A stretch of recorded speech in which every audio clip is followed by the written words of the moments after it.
नमस्कार। इन खबर में आपका स्वागत है। 16 साल की लड़की और 14 साल का लड़का, क्या इन दोनों की शादी वैध हो सकती है?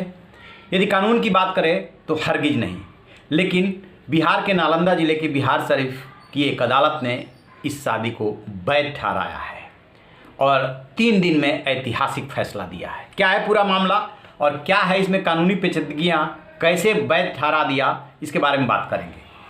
दरअसल हुआ ये था कि बिहार शरीफ का जो 14 साल का लड़का है और 16 साल की लड़की सरस्वती पूजा में 11 फरवरी 2019 को गए थे। दोनों में पहले से अफेयर और बातचीत चल रही थी। यहीं से दोनों भाग गए और किशोर जो था 14 साल का लड़का, उसकी मासी जो है वो दिल्ली में रहती हैं। यहाँ आकर के वो लड़की के साथ रहने लगा। इसी बीच में उसे खबर मिली कि लड़की के घर वालों ने इस मामले में FIR दर्ज करा दी है, तो डर गया और लड़का लड़की दोनों वापस लौट आए। लेकिन बहुत बड़ा डेवलपमेंट इस बीच में हो चुका था। उन दोनों की एक बच्ची पैदा हो गई थी जो कि 8 महीने की है। अब ऐसे में जब लौट के आए तो चूंकि मामला दर्ज था, लिहाजा जो भी नियम कानून है उस कानून के तहत बच्चे को पकड़ लिया गया और फिर जो है पास्को कोर्ट होता है और जो किशोर न्याय परिषद होती है, तो पहले पास्को कोर्ट में ये मामला गया और फिर वहाँ से बाल संरक्षण गृह जो होता है वहाँ पे भेज दिया गया तीनों को। फिर क्या होता है कि वहाँ से 19 मार्च 2021 को ये मामला जो आया वो इनके पास आता है किशोर न्याय परिषद के जो प्रधान दंडाधिकारी हैं मानवेंद्र मिश्र, उनके सामने। उन्होंने मामले को देखा, भाला, विचार किया और उसके बाद 3 दिन में, अभी तक का रिकॉर्ड है, 3 दिन में ऐसा कोई फैसला नहीं हुआ। उन्होंने 3 दिन में ऐतिहासिक फैसला दिया और इस मैरिज को वैध ठहराया।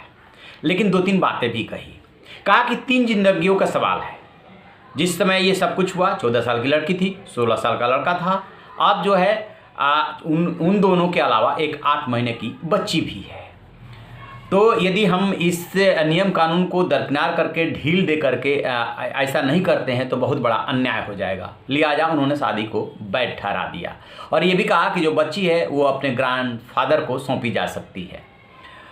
तो अब ये सवाल उठता है कि आखिरकार ये वैध कैसे हो सकता है और फिर जो है इनकी देखभाल कौन करेगा। तो उसके लिए तो उन्होंने जो संबंधित अधिकारी है उनको निर्देश दिया, चाइल्ड कंजर्वेशन यूनिट और हिल्सा चाइल्ड वेलफेयर पुलिस अफसर को, कि आप समय समय पे तीनों के बारे में रिपोर्ट प्रस्तुत करते रहेंगे और वो जहाँ पे रखे गए हैं वहीं पे रहेंगे, बच्ची को सौंपा जा सकता है। तो अब देखिए इस नियम कानून के जरा इतिहास में चलते हैं। क्या हुआ था, शारदा कानून बना था 1929 में, जिसमें कि मैरिज के लिए लड़की की उम्र निर्धारित की गई 14 साल और लड़के की उम्र निर्धारित की गई 18 साल। ये कानून काफ़ी दिनों तक चलता रहा। 1978 में आकर के इस कानून को चेंज किया गया और लड़की की शादी की न्यूनतम उम्र रखी गई 18 साल और लड़के की रखी गई 21 साल। उसी के तहत मौजूदा व्यवस्था चल रही है। 2006 में इसी से रिलेटेड कानून बनाया गया जो कि अभी एग्जिस्ट करता है और इस उम्र से यदि कम में शादी होती है तो फिर वो नाबालिग शादी मानी जाती है और उसी में प्रोविज़न है सज़ा का भी और जुर्माने का भी, जो कि लगाया जाता है और पुलिस जो है शादी रुकवा देती है।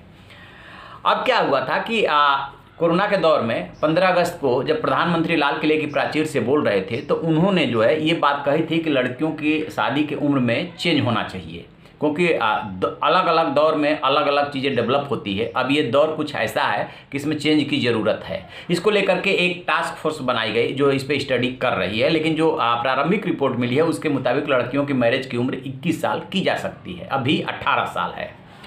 क्यों ये सवाल क्यों उठा? ये सवाल इसलिए उठा कि अब जो लड़कियां हैं वो करियर ओरिएंटेड हो गई हैं। एक तो करियर का सवाल है, दूसरा जो विश्व स्वास्थ्य संगठन है और भी जो डॉक्टरों की राय है उसमें भी ये बात आती है कि कम उम्र में माँ बनने से स्वास्थ्य को खतरा रहता है और बहुत सारी बातें हैं। खुद लड़कियां भी इंडिपेंडेंट होना चाहती हैं, तो इसको लेकर के जो सर्वे हुए उसमें भी ये बात आई कि लड़कियां मानती है कि हाँ शादी की उम्र जो है बढ़ाई जानी चाहिए, 21 साल की जानी चाहिए। तो इस पर अभी फैसला होना है।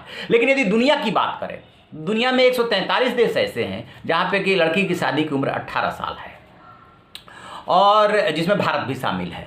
और यदि 21 साल की उम्र की बात करें तो 42-43 कंट्री ऐसे हैं जहाँ पे कि लड़की की शादी की उम्र जो है 21 साल है। तो भारत अब उसी कंट्री क्लब में शामिल होने जा रहा है जब ये कानून बन जाएगा। तो ये है मौजूदा स्थिति, और ये केस आश्चर्यजनक लग सकता है, लेकिन ये ऐसा फैसला दिया गया है, और ऐसा फैसला 3 जिंदगियों को बचाने के लिए दिया गया। साथ में जज ने ये भी कहा है कि इसको किसी भी मामले में आधार नहीं बनाया जा सकता। ये एक्सेप्शनल केस है और एक्सेप्शनल परिस्थितियां है, उसके मद्देनजर ये फैसला दिया गया है। तो आप रहिए ना बेखबर, देखते रहिए इन खबर। Thank you. इन खबर चैनल को सब्सक्राइब करें।